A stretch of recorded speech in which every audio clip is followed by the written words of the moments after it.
বরানগর এবং ভগবানগোলা বিধানসভা উপনির্বাচনের ফল ঘোষণা হয়েছে ৪ঠা জুন। আর তারপর ১৭ দিন পেরিয়ে গেলেও এখনো দুই জয়ী তৃণমূল প্রার্থীর শপথ নিয়ে টানাপোড়েন। শপথ গ্রহণের অনুমতি চেয়ে বিধানসভার সচিবের দেওয়া চিঠির এবার পাল্টা চিঠি দিলেন রাজ্যপাল। রাজভবন সূত্রে খবর, নিয়ম অনুযায়ী পরিষদীয় দপ্তর থেকে শপথের অনুমোদন চেয়ে কোনো চিঠি আসেনি, তাই এই নিয়ে পাল্টা চিঠি দিয়েছেন রাজ্যপাল। ৪ঠা জুন লোকসভা ভোটের পাশাপাশি রাজ্যের দুই বিধানসভা কেন্দ্রের উপনির্বাচনেরও ফল ঘোষণা হয়। তারপর জয়ী সদস্যদের শপথ গ্রহণের অনুমতি চেয়ে রাজ্যপালকে চিঠি দেন বিধানসভার সচিব। প্রসঙ্গত, এর আগে ধূপগুড়ির তৃণমূল বিধায়ক নির্মল চন্দ্র রায়ের শপথ গ্রহণ ঘিরেও রাজ্যপাল টানাপোড়েন তৈরি হয়েছিল। আর এবার বরানগর এবং ভগবানগোলা বিধানসভা উপনির্বাচনের ফল ঘোষণার ১৭ দিন পরেও সেই একই টানাপোড়েন। রুমা পাল আমাদের প্রতিনিধির সঙ্গে রয়েছেন টেলিফোন লাইনে। রুমা, দেখো, এখনো পর্যন্ত কিন্তু ভগবানগোলা আর তোমার বরানগরে যে উপনির্বাচনের জয়ী হওয়ার পর তার যে প্রার্থীরা যে এখন বিধায়ক পদে শপথ নেবেন সেটা কিন্তু টানাপোড়েন চলছে। জানতো, এখন রাজভবন সূত্রে খবর যে বিধানসভা সচিবের থেকে একটা অনুমোদনের চিঠি এসেছিল, কিন্তু পরিষদীয় দপ্তর থেকে কোনো কিন্তু অনুমতি নিয়ে চিঠি আসেনি। অন্যদিকে জানিয়ে রাখি, কিন্তু এই চিঠি আসার পর, বিধানসভার সচিব থেকে চিঠি আসার পর রাজ্যপালও কিন্তু একটা পাল্টা চিঠি লিখেছেন।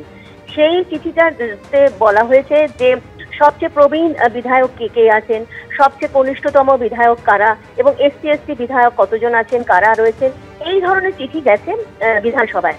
অর্থাৎ বুঝতে পারছো যে শপথ নেওয়ার পর যে বিধায়ক পদে গ্রহণ করে তারা যে কাজ শুরু করবেন, কবে শুরু করবেন, এটা নিয়ে কিন্তু টানাপোড়েন চলছে।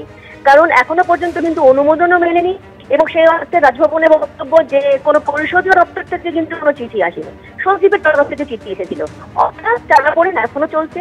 একটু মনে করিয়ে দিই যে গতবার যখন জলপাইগুড়ির ধূপগুড়ির যখন বিধায়ক নির্মল রায় তার শপথ গ্রহণ নিয়েও কিন্তু একটা টানাপোড়েন চলেছিল। কোথায় শপথ গ্রহণ হবে, বিধানসভায় না রাজ্যপাল করবেন, রাজভবনে করবেন, এটা নিয়ে বিস্তর কিন্তু জলঘোল হয়েছিল, এবং তার পরবর্তীতে শপথ গ্রহণ করতে পেরেছিলেন।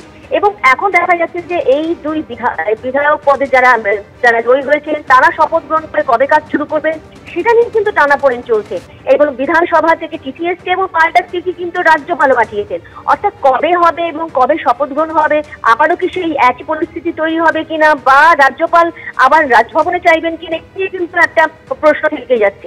অর্থাৎ বোঝা যাচ্ছে যে এই জুন মাসের ৪ তারিখে যখন লোকসভার নির্বাচনের ফলাফল বেরিয়েছে, সেদিনই কিন্তু এই দুই বিধানসভার ফলাফল বেরিয়েছে, এবং ৪ তারিখ থেকে নিয়ে আজকে হয়ে গেল আমার ২১ তারিখে।